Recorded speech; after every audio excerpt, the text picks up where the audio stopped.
Hi, everybody. Well, I always do this. Hi, everybody. It's Peter Armley. I'm the Vice President of Customer Success at ESG. And I want to thank you for joining today on this ESG monthly webinar series, Customer Success Unlocked. We think of our series as a vital part of our strategy for educating the market about how leaders and individual contributors can think about addressing various customer success challenges and opportunities. And we're grateful you're joining us today. At ESG, we focus our energy on helping companies build and operationalize customer success organizations or to transform their existing ones. Through our strategies, processes, and people, we help CS organizations strengthen their relationship to their customer community, improve their metrics, and accomplish their goals for improving cross-organizational communications and processes, reducing customer churn, increasing customer retention, and creating the environment and the conditions for authentic advocacy. The topic of today's webinar is the multidimensional perspectives and cross-organizational responsibilities of a chief customer officer. You know, I wrote that title and you'd think I would roll off my lips, but it doesn't really. So anyways, this episode is being recorded. It'll be made available to all registrants within 24 hours. Conversation is going to run about 45 or 50 minutes, and we try to leave time at the end for audience questions, but feel free to post in the Q&A window any questions you might have during the webinar. We'll try to get to those either at the end or even during the session. If they're appropriate, I'll bring those in. We enjoy audience engagement, so go ahead and post on the chat window where you're from in the world. We're always happy to see that. And again, thanks for your attendance and participation. Our guest today is Candace Wallace, the Chief Customer Officer at Relias, a healthcare technology company with solutions focused on helping healthcare organizations advance their talent and to measurably improve outcomes for their 11,000 plus business customers and millions of consumers across a variety of brands like nurse.com. Candace recently celebrated her 10th anniversary with Relias, and it's important to point out in that context, and I suspect it'll be an inspiration to many of the attendees here. She started her career at the company as a CSM. Candace, welcome to the show. I'm really excited to have you here. I give all of our guests a minute or so to add any additional color about themselves and introduce the company a little bit. So please go ahead and just tell us more about yourself. Awesome. Thank you so much, Peter, and nice to spend the time with everybody this afternoon. So Candace Wallace. At Relias, Peter, spot on, we're a healthcare technology. When we think about the types of solutions we have in the market, it's things like a learning management system, learner experience portals, things like education for healthcare professionals. So we have the real pleasure of working, exclusively in the space of healthcare and working with some pretty great customers across the country. So for me, I have had a variety of roles here at Relias over the last 10 years, starting in that CSM space, and then taking various leadership roles across different parts of our business over time. I'm a little bit of a career switcher, so I may be one of the few chief customer officers you've ever met that had a background as an archaeologist. I think before I got into this space, that's kind of one of my taglines sometimes. I'm like, guys, if an archaeologist can do it, anybody can do it. But I think it really just shows, hopefully that you can always bring something from every career. And I think for me, when I switched into this space that I'm in now, it was like starting all over. The acronyms were totally different. What was meaningful in one space was not in another. And, that idea of just taking the step and kind of moving up again, it has been a really great journey to be on and working in the technology space. I am also a working mother, so I'm also a proud mom of a crazy 3-year-old son. So a little bit busy personally and professionally, I would say, but nice to chat with you all today and share a little bit about my experience.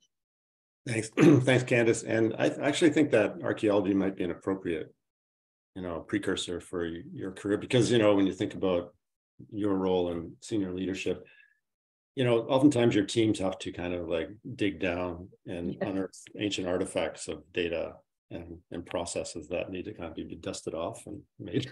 Oh yeah, absolutely. I am a detailed person. So I have taken my passion of like millions of data points on artifacts and turned it into like millions of data points on our customers. I get a lot of joy out of that type of stuff. So definitely, we definitely use phrases like, I can tell you where the bodies are buried in the business because I've been here a long time. So they go a little bit hand in hand, I guess. That's funny. Okay, so I guess the first question I want to lob at you in the context of what's happening in sports right now, NBA playoffs. I like basketball. My boss, Michael Harnum, is an absolute fanatic. He's an animal about basketball, as any ESGer will tell you. And so since it's the playoff season, let's start with an easy layup. Help us understand your role at Relias of CCO. What are you responsible for delivering for the business, and how are you measured?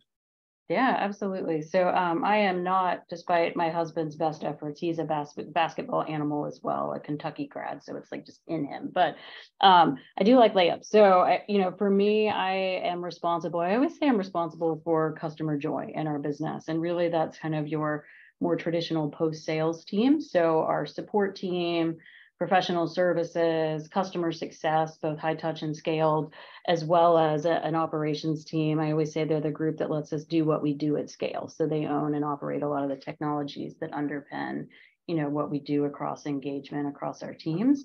We are kind of a more traditional CS shop. So in our world, our teams own adoption and delivering on customer value. So we do not today own commercials on renewals or expansions. We partner with our sales organization. So for me, when I talk about, how's my success measured, it's the basics. It's net retention rate. It's looking at things like renewal rate, like expansion, like sentiment, like product adoption, customer engagement. I think because I am a detailed person, every team that we have probably has, 10 to 20 different metrics that we're tracking for balanced performance across the board. And really, for us, having that variety of metrics, I think is really important, because when you operate a business at this size, I think what we found is that you never want information in aggregate. Like really the details of where you see challenges or successes is how we can really dig in and make change across our business. Can you elaborate a bit more on the operations piece there? Because Yeah. you mentioned it being an important piece of that. And you also kind of sprinkled in there words like metrics. Yeah. So I'm curious, does that team report kind of directly to you, or do they report in through customer success? Or I'm wondering if they have responsibilities for support too. Yeah, they do. So, and you see this differently at a lot of different companies. I think it depends on the size of the business and a little bit of your focus, but our operations team reports directly into me, and they support all of our teams post-sale, as well as some things that maybe cross into other teams. So we made the decision, when we focused on splitting customer success into kind of that enterprise high touch space and that more scaled small medium business space, that those leaders in those spaces really own the strategy for how we engage our customers. Our operations team owns the strategy on how we execute on that. So, for those team members, you've got folks who are manning our community. They are manning our in-app applications, our email programs, our chatbots. I always say, like, those are those things that let us do everything at scale. Obviously, in a scaled space, it's really important, but the programs that we incubate and innovate on in our smaller spaces are the ones that make their way up segments into our high touch spaces as well, because it's just great efficiency to leverage technology where you can. Okay, and I can imagine that this ops team also has some sort of connections and maybe complementary kind of processes with the sales ops. Is that? Yeah, that's great. So that the teams work really closely together. We're tied in because our sales ops team is doing quite a bit of reporting for the business, where we share some data points all together. But they are also really tied into the go-to-market process. So we made a decision at Relias a while back to kind of do a shared service on internal enablement. So all of our customer-facing teams are supported out of that same team that sits in revenue operations. And within our group, we also do things because we see ourselves as having a much bigger piece of the customer experience ownership for the company. So a great example is where we are rolling out digital account management to help support our sales peers. Our operations team is rolling out the actual technology and executing on the emails, the experience for self-service, the actual quoting tool that we'll be setting up to allow customers to even, self-renew if they want to. And it's really because it's centered around a customer experience focus versus like a sales operations focus, but they work really tightly together. Okay, that's interesting. And you kind of answered my question. I was going to ask about, whether customer marketing is within your kind of remit. Sounds like it is. When we talk to the market a lot, we're seeing some friction there between traditional marketing organizations and the customer marketing. There's always this kind of debate. Where should that reside? It sounds like you guys have struck some sort of a balance. Yeah, we have a little bit of a balance, and there's always like a murky middle part for any kind of collaboration like that. Our customer marketing team is part of our marketing growth team. So they are focused on, new logo activity as well as expansion components and really driving campaigns and programs that are supporting that. Now, on our side, our biggest focus has been customer communications and customer adoption. And customer value. So how are we driving those through our programs? Now, as you can imagine, things for like current customer expansion and things like customer value are pretty closely locked together. So we both keep very open and clear calendars of our activities across different engagement channels. And in some cases, we do some work collaboratively together to kind of cross promote. And I think that's been a good divide for us. I have found that, when you fully sit it in one camp or the other, one piece of that may suffer a little bit. And so we each focus on what we're really, really good at. And we do our best to not step on each other in the middle of it, I would say. That's great. Okay, so shifting gears a little bit, I know you sit on the executive advisory board for TSIA, and just for the audience's information, you did a wonderful recording or session with Thomas Law and on his podcast, and I encourage the audience to go out there and find that on the TSIA site. It's really great kind of content, and Thomas asked really wonderful questions of executives. So please go ahead and look for that. So, your network, I'm assuming, through that vehicle of TSIA's executive advisory board, but also your own kind of natural kind of organic reach, you have access and probably a lot of conversations with other CCOs. So I'm curious, and maybe this will be a little bit of exposing a little bit of dirty laundry, I don't know, but can you illuminate for us any general impression of the community has of the role of CCO?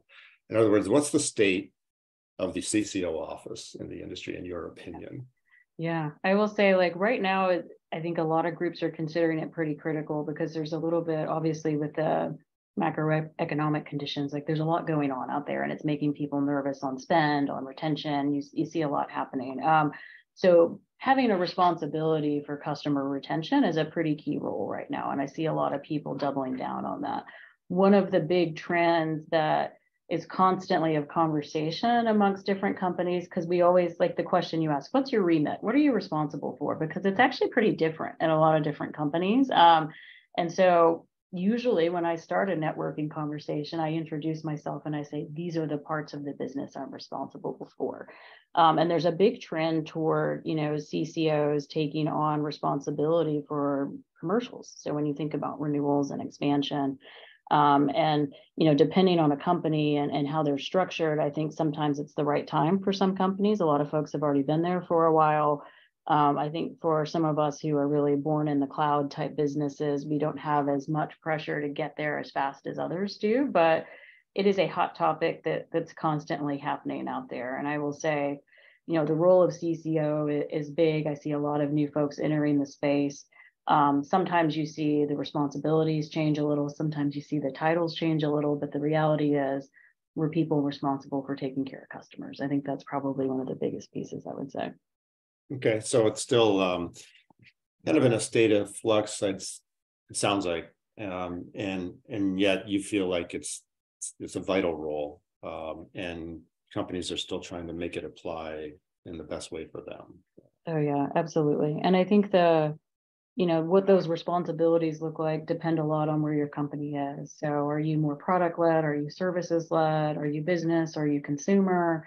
How far are you along your journey of just growing and scaling? There's a lot of different reasons why you might think about certain aspects sitting within a role like this, even things like market penetration, for example. Like there's really some different pieces that companies need to consider. And so I always try to shy away from saying there's a silver bullet answer for exactly what this role should be and how you should structure it, because it's going to depend on where your company is. And I think for us, we didn't have a role of chief customer officer I'm our first one. We've had leaders who were kind of, VPs of client care, and really our decision to structure that was signaling to the company that we want to be much more customer centric, and we have to have someone present at the executive level who is driving that on behalf of the customers and at a peer level. And that was the right time for us to do it. It really depends on where a company's at, if they're ready for something like that.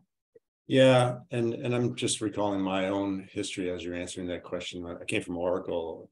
I was there for about 5 or 6 years, and their senior leadership, I mean, obviously it's Larry Ellison and Safra Katz, who's the CEO, but the next person down, who's the most prominent person in the whole company, is the head of product.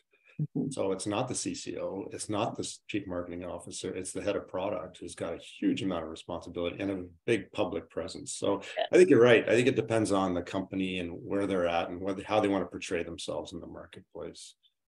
Absolutely. And I always say, we like to say we are product led and customer obsessed. We are really positioning ourselves as a product led business. So, our chief product officer is a great partner in crime, as well as our chief revenue officer, when we think about our responsibilities and how we're driving the company. But, we are taking direction from the product group, and those folks on that team really have some P&L responsibilities for performance of our solutions in the market.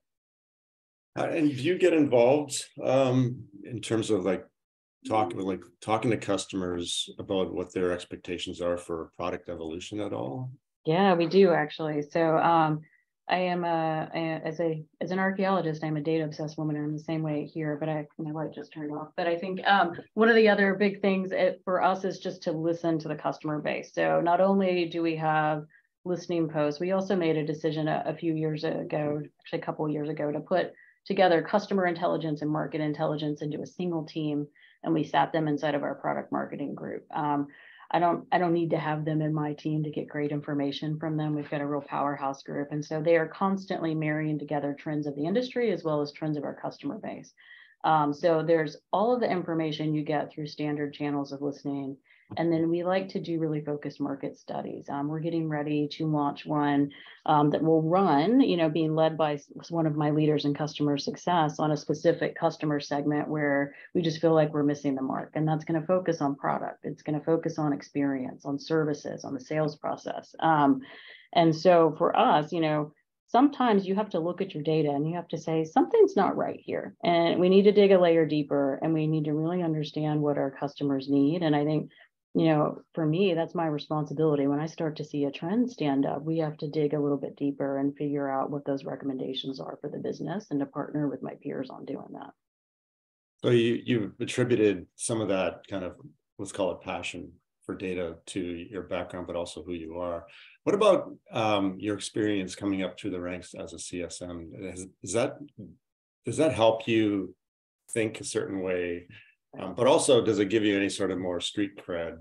Yeah, I would say so. I always say to my team members, they have a really challenging job in the business, because as a CSM, if there's any of you out there, you're gonna be like, this makes so much sense to me. But you work with customers directly. You're responsible for helping them get value out of the products.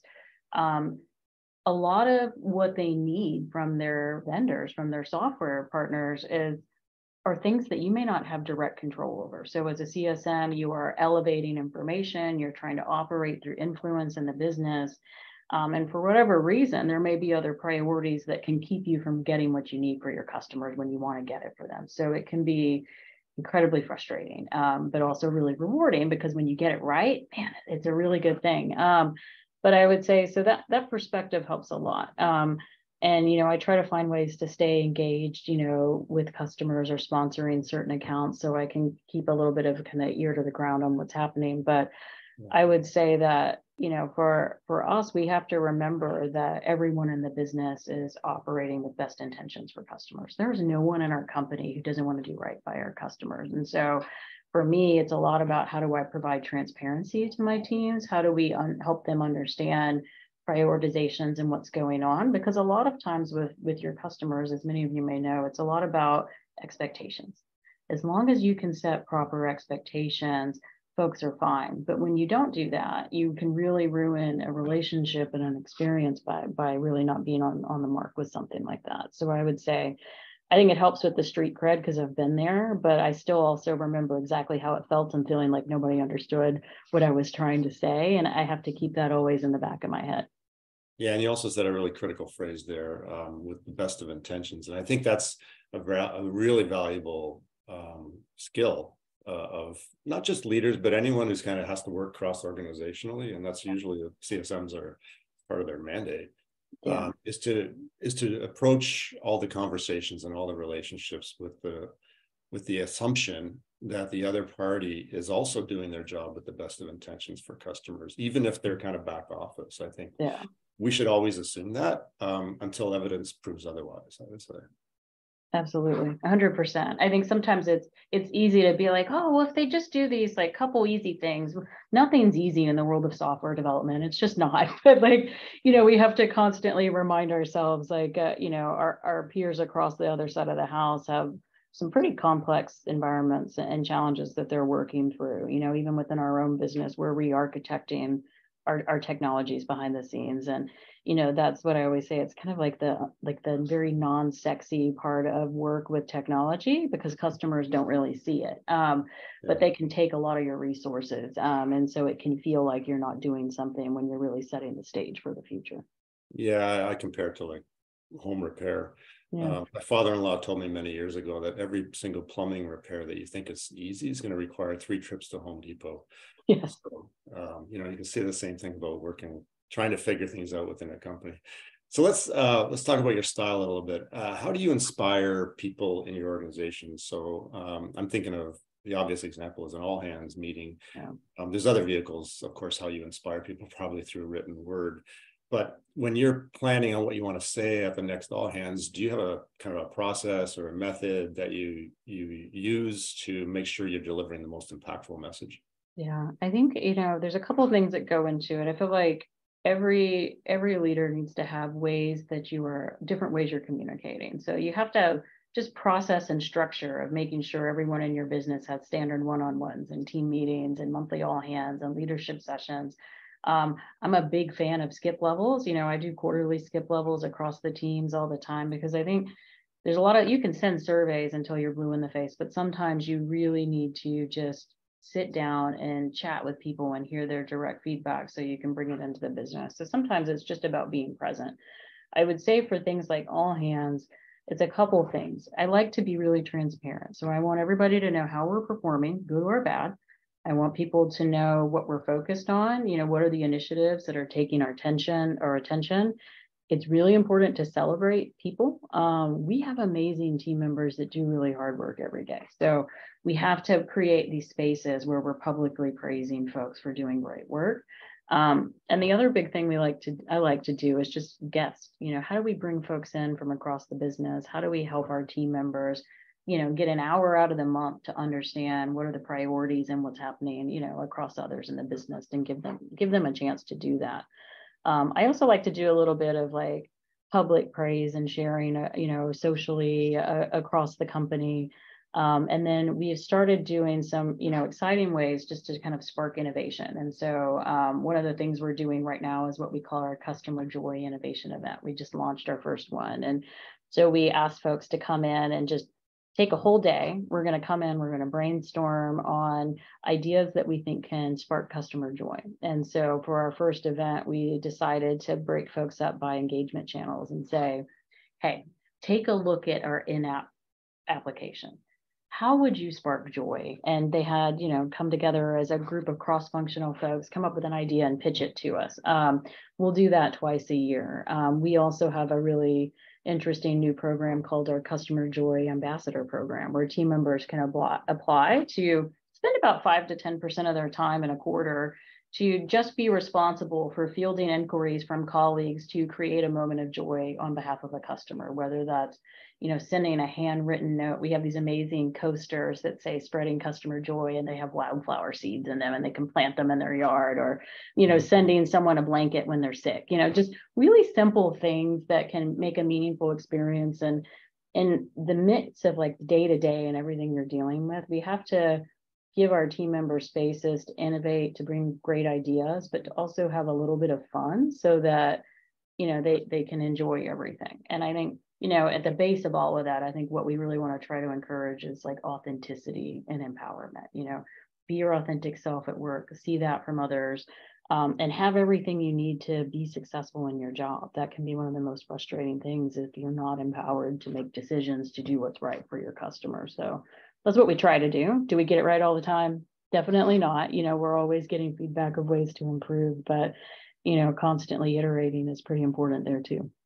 Yeah, I think the job of a senior leader is getting even more challenging all the time. And I think the pandemic accentuated that kind of environment where you need to pay even more attention to the modes of work of people, obviously the remote work, the work and the office balance and all that kind of stuff, but also people's kind of mental health. There's so many considerations now. And I think it's an ongoing kind of evolution. And I believe the best leaders are those who are authentic about it and really do care about people, and yet understand that business has these specific comparatives. And that goes back to what you're saying, I think, around the need to be transparent. Because I think you need to be respectful of people's intelligence and maturity, and don't assume that they won't understand kind of business metrics and stuff. I think people are smarter than you can imagine, right? So oh, absolutely. And I will say, like, when you don't give information, it's just like human nature to come up with the worst story in your mind when you don't have all the details. So we have to, I will say communication is the one thing at a leadership level that we focus on the most. And it's the one thing that we are always not as good as we want to be. And I think that change, we have to sometimes remind ourselves that when you're growing at a rapid rate, like your overall company culture can shift as new team members come in. I think half of our employees probably weren't here 3 years ago. And so we have to constantly plan to iterate and to change and to meet the needs of the workforce, be flexible. I think we get a lot of value I love being in the office. I get a lot of energy out of it. I love seeing folks, but allowing people to have that flexibility with the lives they built when we were going through COVID. And so I always try to share my own example of, I used to be in the office, 7 to 6 kind of person every day. And now I have a 3-year-old. So I get up and I work at home. When he wakes up, I stop working, I have breakfast, I take him to school. And then once he's at school, I go back and I'm back in the grind and heads down. But that kind of flexibility to just make the choices that are right for your lifestyle and, to be available to collaborate when you need to be. Those are the types of behaviors we're hoping that we can drive and foster with the company. So you're not at the age where you need to fit a nap in the afternoon. I wish I could fit a nap in, but I think that would be really nice, actually. Hey, I'm curious, and I love your position, responsible for multiple organizations. I'm just curious, because I've been in conversations recently with some AI companies, some startups, and people want to bounce ideas off me on kind of new kind of businesses. And the other day, I was on a call with a guy, and he's a very senior kind of founder, and he wants to kind of like figure out how to kind of meld together in a kind of from an AI point of view, how that technology can help the synergy between customer success and customer support. So I'm sure you've got probably progress there. I'm just curious how you think about those two organizations working better together. Oh yeah, honestly, one of the biggest things we had to do over the last couple of years was to just transform around roles and responsibilities. It can sometimes be really easy as a CSM to consistently handle the types of questions that you might want to route through support, to allow your support peers to own things like escalations and things that are going to our back office teams. So we've had to focus a lot on that of like, this is your responsibility. This is what you're really good at. This is your responsibility. This is what you're really good at. And here's where you collaborate together. Things like AI are really cool tools. I will say we have been personally on a hunt just looking at chatbots and kind of conversational AI and trying to figure out how that fits into our business model. We have your standard chatbots, but that idea of an intelligent generative solution that ties into my technology is kind of a dream. Mhm. And so we think about it, one of the safer ways to dip your toes in the water with something like that is to think about how you use it for internal use. We actually built a playground, just with Microsoft and Azure in our own environment to just put some of our HR documents in there to see, can I ask Chat GPT, what's the policy on something like bereavement, and have it feed it back to you. And I think those spaces where it's more around like test it, make sure it's safe and contained, try it. You can imagine the ways of helping someone in support, surfacing information real time on what a customer might need could be a really good game changer. And we see it as a way when we want to make it customer facing, where we really want to tackle kind of low complexity issues, things that we can really handle in an effective way. And I think for any company, I always have like our security officer in my ear, always saying like, we have to think about what we protect. So something like Chat GPT, for example, if we have it structured and inside of our Azure environment, it's safe because we're working with our own data. What we have to really be careful about is what can we put out in the public? We work in healthcare, that information needs to be highly protected. And so I always say, when you're thinking about those tools, think about how you can start safely inside, and then think about how you would what are the very specific places where it makes a ton of sense to leverage it customer facing, and then do all the diligence to make sure it meets your own requirements. I mean, for us, we need it to be FedRAMP, SOC 2, HIPAA compliant, all these things. And that really narrows the universe pretty quickly for us when we think about that kind of stuff. But it's a real game changer. When you think about even efficiencies in your own business, it allows you to free up. I always say there's these low complexity, time consuming tasks that team members do.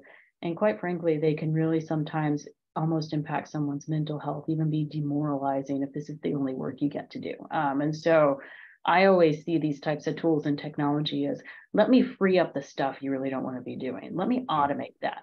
And let me, allow you to do more high value work where you really get to shine and use your skills. And that's how we think about putting it inside of the business and in the teams.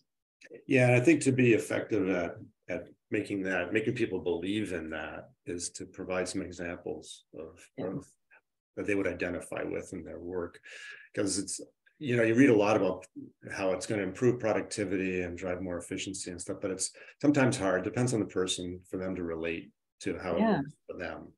We actually did a really great, we've kind of transitioned our monthly manager sessions with everyone in our group to be more workshop style. And so one of our most recent topics, we just brought in a handful of pieces of research on just general experience, as well as the idea of like, what are these innovative technologies like AI? And so, lots of pre-reads, but lots of collaboration in the room around, for your group, if you are in professional services, how could you leverage a tool like this? On what areas does it make sense? And asking people to spend the time to think about, where do we never want to do this and why? And kind of documenting that. So when we get ready to take the next step to do it, we've got a really clear indication of where we want to focus. And that's more ground up from our teams telling us where they want to do that. Yeah, I gave a talk last week at a conference about customer centricity and how can leaders instill that more than just a philosophy, but a practice within their own teams. And I recommended that leaders turn things around and ask the team how they would change things to better reflect the needs of customers within the processes that are already built.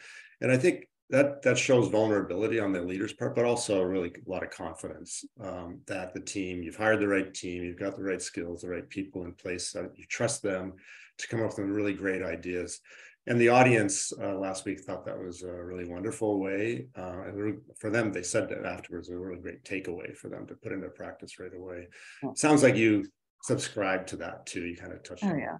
I mean, nobody knows better how to improve their day job than the people that are in that job, right? Like, and I think that we have to be, I have an amazing leadership team. Like, I have this lightning in a jar, moment right now where everyone is just exceptional, in my opinion, and I trust them implicitly to really run our business. And so, for them to kind of work on these things together and drive great results and to have space to innovate and to fail. You can be wrong on these. And I think that's really important. You have to be open to getting things wrong, but learning from it. I have an amazing colleague in our content team who always says, fail fast, face forward. So like, give yourself the space to innovate, to try something. And if it doesn't work, just make sure you learn something and you move on from it.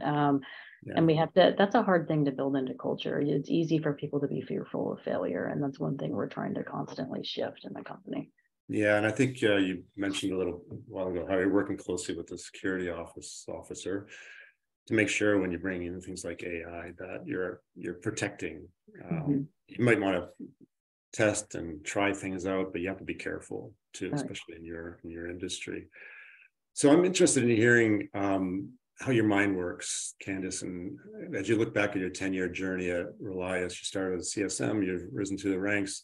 Was there a moment in that time of that journey where you thought, okay, this is it, I really want to go high, I really want to make my way up to the executive team? Does such a moment happen?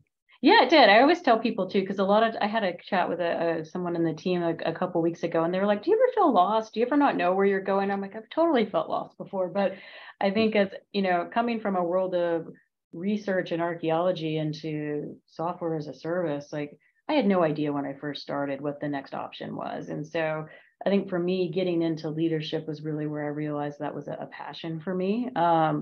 And it was probably a few years back where I had made, the rounds of leading different teams inside of what I'm responsible for now. And I kind of set my sights on the idea of a chief customer officer and said, that's really where I want to get to next. And then, I had an interesting opportunity where I was offered the choice of, stepping into a VP of client care, not quite that next level, but, similar responsibilities, or moving and creating a completely new team in our solutions group and our sales organization. And it's kind of interesting what the power of choice does for you. Because there was I'd been building years in the making, this is where I'm going. And then I had this choice to take it or to try something different. And I made a bit of a bold decision after chatting with a few folks and some mentors out in the network to say, I can always come back to this pathway, but this chance to get out and to build something new, to learn a completely new skill set, especially from a revenue side of the house,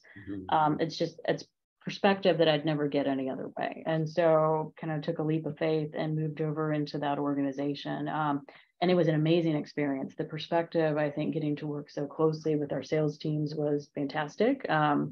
Gave me the opportunity to run a transformation office in the company that was focused on customer centricity. And so, at the end of that, or kind of midway through that exercise, was really when the opportunity came up to step into the chief customer officer role. And I think it was a bit of a no-brainer when it came up, but it was still, I was actually a little bit sad because I had so much fun working inside of the sales organization. It was a great team to be a part of, but, I would definitely encourage anyone who's thinking, those chances to kind of pick up skills along the way, what do you want to learn? What can you take with you? Even if it's part-time responsibilities, really get a chance to get out there and understand the roles, the responsibilities of your peers, because it's going to make you so much more effective. You'll have so much more perspective when you go into this role that maybe you've had your eye on for a while. 100% agree. You mentioned the word mentor. Now you had one or more. What were the qualities of that individual? The one, let's pick one that you had that you feel really helped you the most.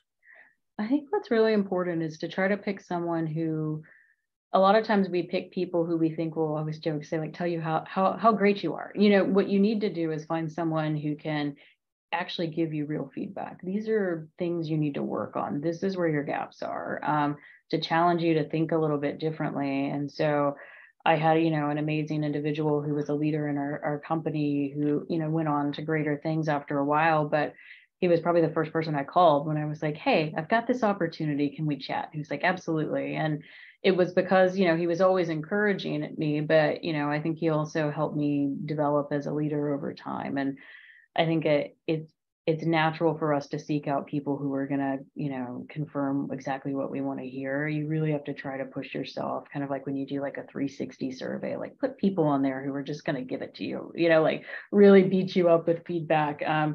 Because feedback, really, as painful as it can be sometimes, it really is a gift. So if you're going to get a mentor, find someone who's going to push you outside of your comfort zone. Definitely. Yeah, I've had a few mentors in my career, but one in particular, I guess it was a pivotal time. I was really transitioning from an individual contributor to a leadership role. And he never gave me a straight answer. It was like, well, no matter what I posed to him, he'd always challenge me to think it through.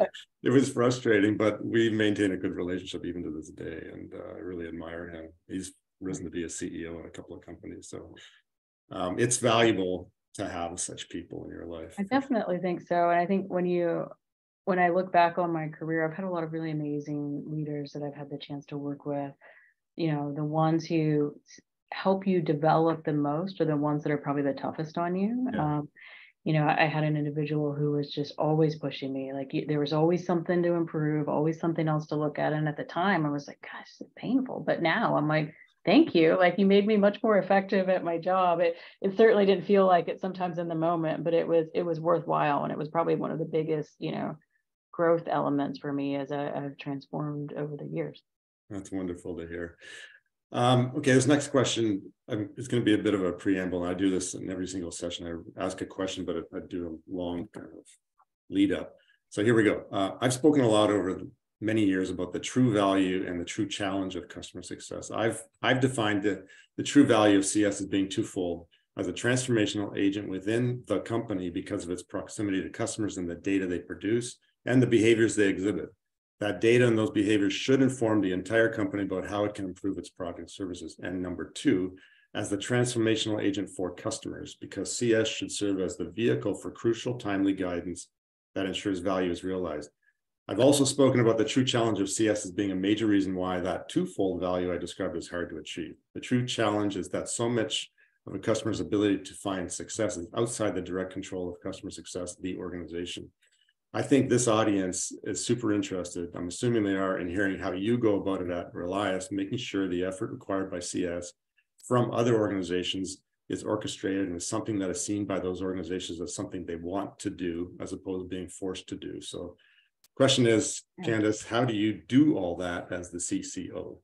Yeah, I think, one thing that's really important, you have to, when you bring folks into a group like customer success, you have to allow them to thrive and to shine. We bring a lot of folks that either have customer success, account management backgrounds, or people who actually come from healthcare, so they know our customers. And so we have to empower them to really get in there. They have to be curious. And I think one of the other things that's really important is we have to be able to deliver and focus on customer value. And sometimes that's easier said than done. We have some solutions where you can see and measure value right in the platform.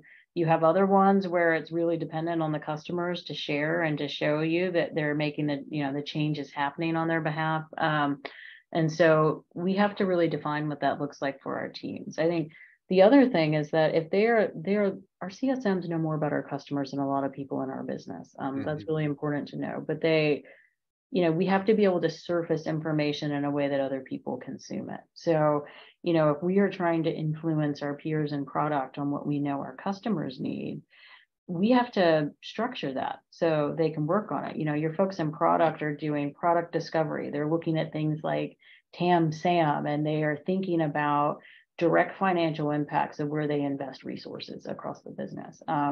And so I can't come to them and say, I have a bunch of customers that are upset with reporting. I have to come to them and say things like, hey, we have a subset of customers in this segment with this much dollar up for renewal this year that are at risk because of these 3 specific product areas. And I need you to fix that. And you have to speak that language. And I think that's what's really important when you think about partnership across the company. It's all around how do you translate your needs into the needs of your peers across the business. And that's really hard to get right sometimes because we can say it, but how we articulate it and pass it over in a way that people can bring it in is a piece that I think, we've missed a few times over the years. Mhm. And so I carry that responsibility because it's my CSM's team to raise this stuff up. And it's our job as leaders to help position that on their behalf across the company. And, that's something that I will say, like, I've gotten that wrong over the years or missed things over the years. And, that's something we have to take at a CCO level or whatever your title is. But if you're responsible for that, you are the translator of that customer feedback and information. Does that get surfaced at the ELT in meetings around? So do people's eyes come right to you when the customer kind of is on the table? Yeah, it's a little bit of both. So it's that partnership because, we think about the revenue side, my peer on the sales side, we're talking about some of the market trends, and I'm talking about the customer trends.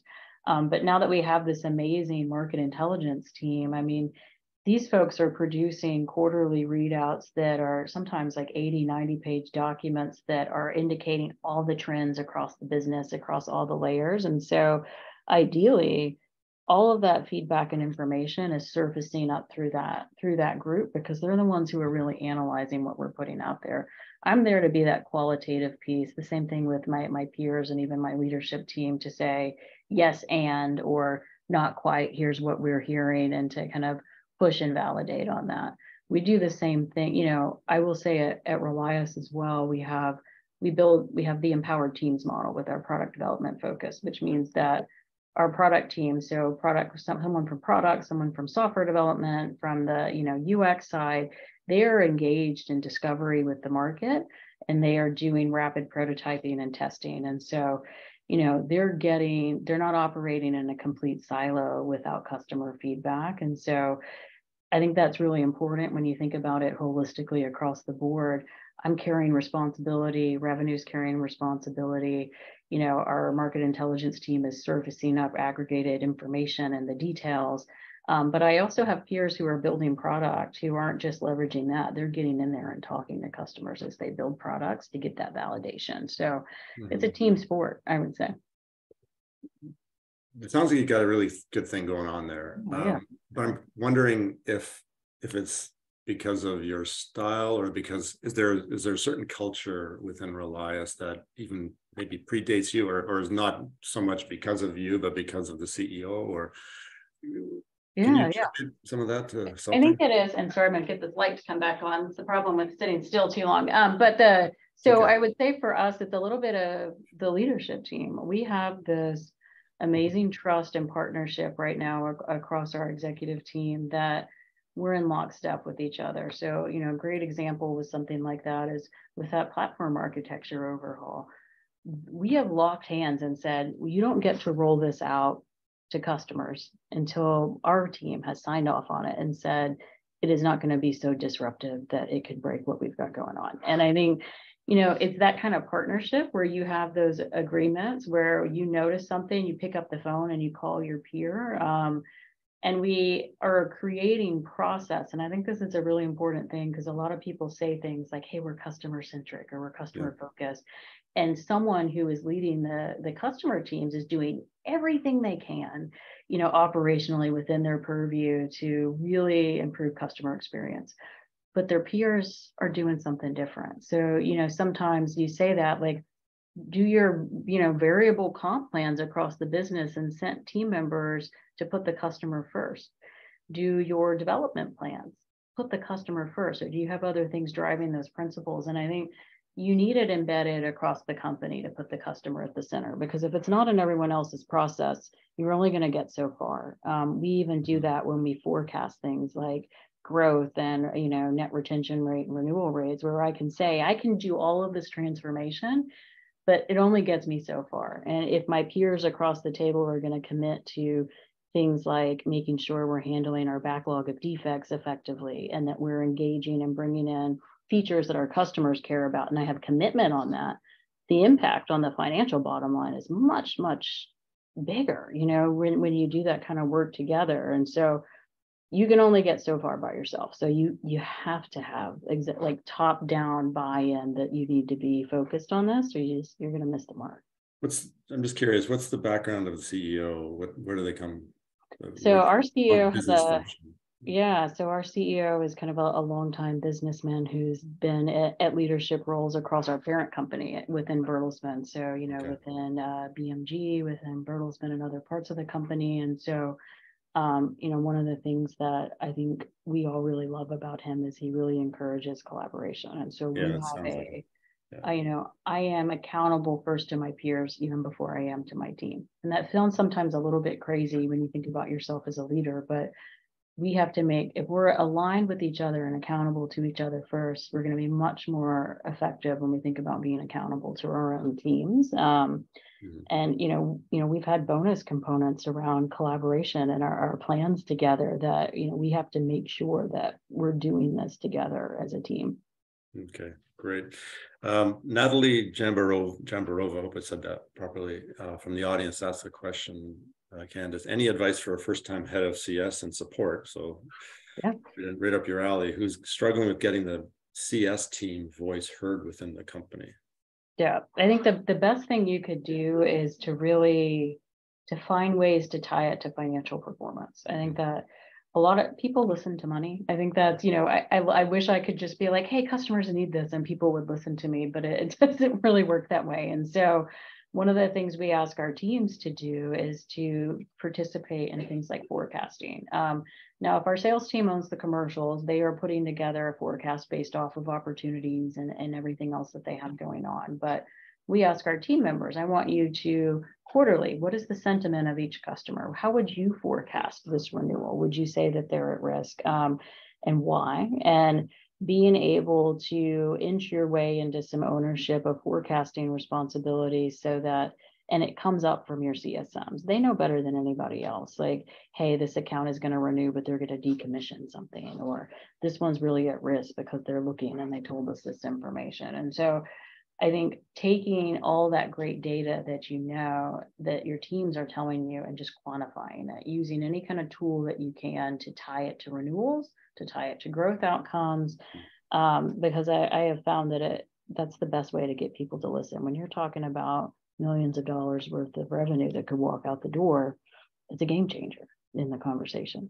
Yeah, at the end of the day, it is a business and it needs to make money, unless it's a nonprofit, which still need to be, break even at least. Yes, efficient and break even. I agree. Yeah.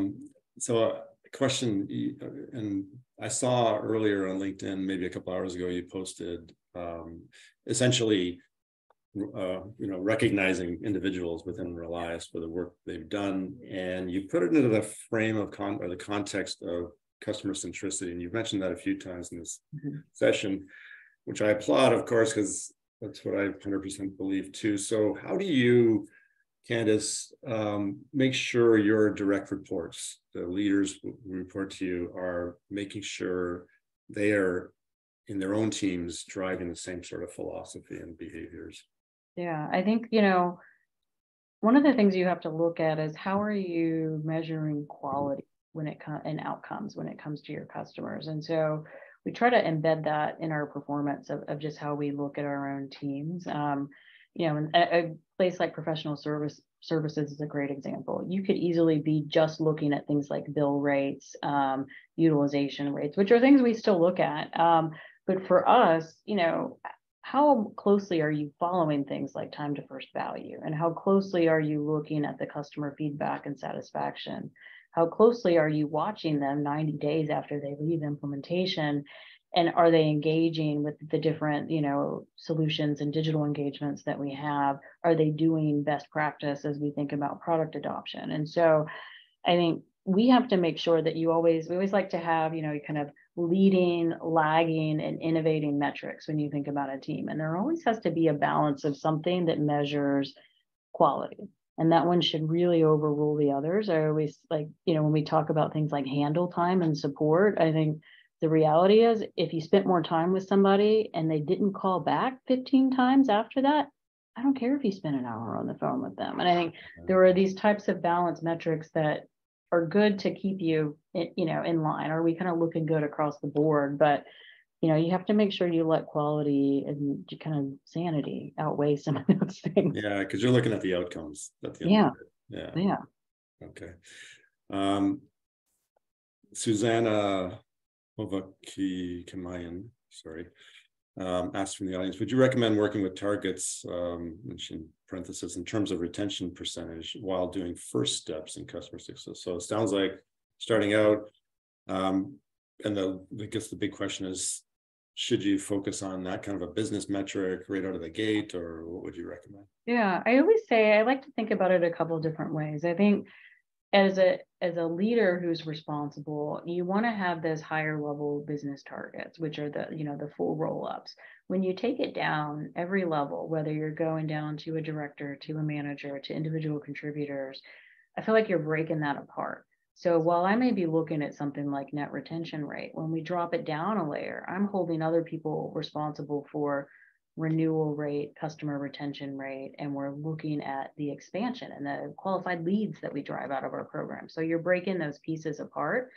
And so I think at every level, you need to have kind of a different offset of what you want someone to be focusing on. And I think you need that balance because, unless you're kind of more transaction style contracting, the reality is a lot of folks in the SaaS space have multi-year contracts. And so your renewal rate or your net retention rate are incredibly lagging indicators of how your customers are seeing you. So you want to look at them, but you need to balance it and try to find what is that thing that helps you know that risk is happening ahead of time. And sometimes, there's all kinds of crazy complex tools and things out there. I always say, when it comes to client health, the best place to start is just what you know. What do you think you know about your customers? What does best practice look like?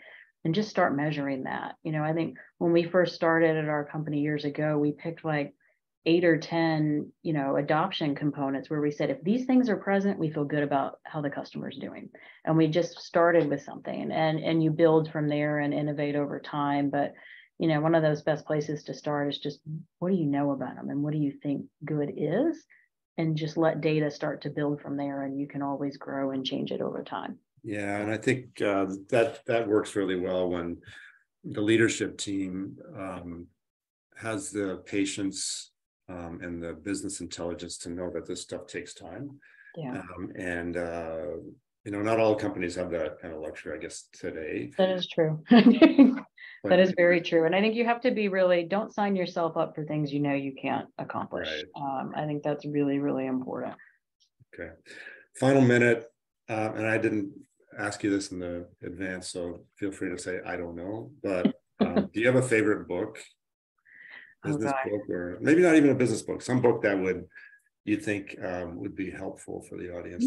What book I love? I don't know if you've ever read any of Angela Duckworth's the book Grit. I think she published that, that's probably been 5 or 6 years ago. She's a psychologist, and the idea behind the book was trying to figure out, how do you measure someone's grit? How do you find out if they're going to be able to make it through challenging environments? And so I think she had a test that she created that measured whether or not someone was going to make it through like West Point or one of the military academies. And when I bought the book, I was like, I want to look at this grit scale because I want to apply it when I'm hiring like senior leaders in the business.